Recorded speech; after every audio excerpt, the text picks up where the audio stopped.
অঞ্জলিস কিচেনে আপনাদের সকলকে স্বাগত। বন্ধুরা, আজ আমি করে দেখাবো বাঁধাকপি বাটা। এই বাঁধাকপি বাটাটা কিভাবে করি বন্ধুরা আপনারা দেখতে থাকুন।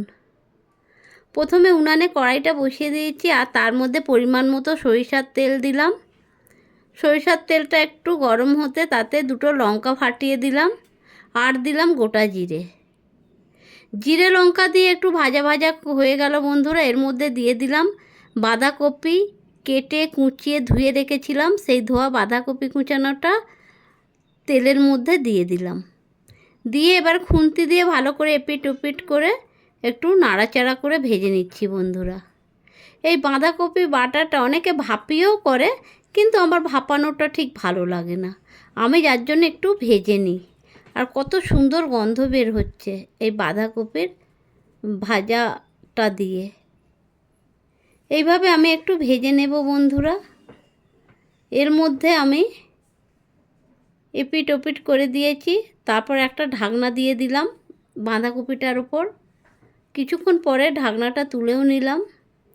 দেখুন বন্ধুরা কতটা নুয়ে গেছে বাঁধাকপিটা, মানে অনেকটা ছিল, সেটা ভাজতে একটু কমে এসেছে। তারপরে খুন্তি দিয়ে নাড়াচাড়া করে নিলাম। আমার বাঁধাকপি ভাজাটা মোটামুটি হয়ে এসেছে বন্ধুরা। এবারে এটাকে আমি মিক্সিতে দিয়ে দেব। এটা ভালো করে বেটে নেওয়ার জন্য মিক্সিতে দিয়ে দিয়েছি। তারপরে আবারও উনানে কড়াই বসিয়ে পরিমাণ মতো সরিষার তেল দিলাম।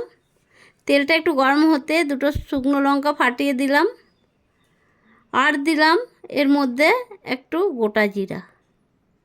গোটা জিরা দিয়ে বন্ধুরা একটু ভাজা ভাজা করে নিচ্ছি। একটু ভাজা ভাজা হয়েও এসেছে আবার আমার। এর মধ্যে আমি দিয়ে দেব কুচানো রসুন। রসুনগুলোকে কুচি কুচি করে রেখেছি, একবারে ঝিরি করে কেটে নিয়েছি। সেই রসুন কুচিটা দিয়ে দিলাম বন্ধুরা গরম তেলের মধ্যে। রসুনটা ভাজা ভাজা হয়ে গেল।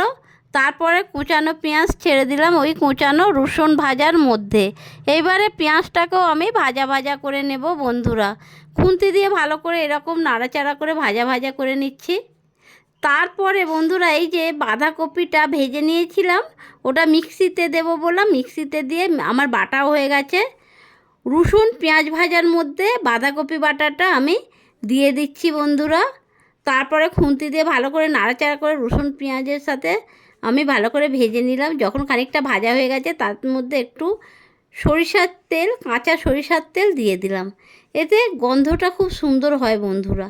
এইভাবে আমি বাঁধাকপিটাকে এপিট ওপিট করে ভেজে নিলাম বন্ধুরা। খুব রসটা মেরে নিতে হয়। তারপরে আমার বাঁধাকপির বাটাটা ভাজা হয়ে গেল। এইবার একটা প্লেটের মধ্যে সার্ভ করে দিয়েছি। দেখুন বন্ধুরা, এটা গরম ভাতের সাথে খুব ভালো খেতে লাগে।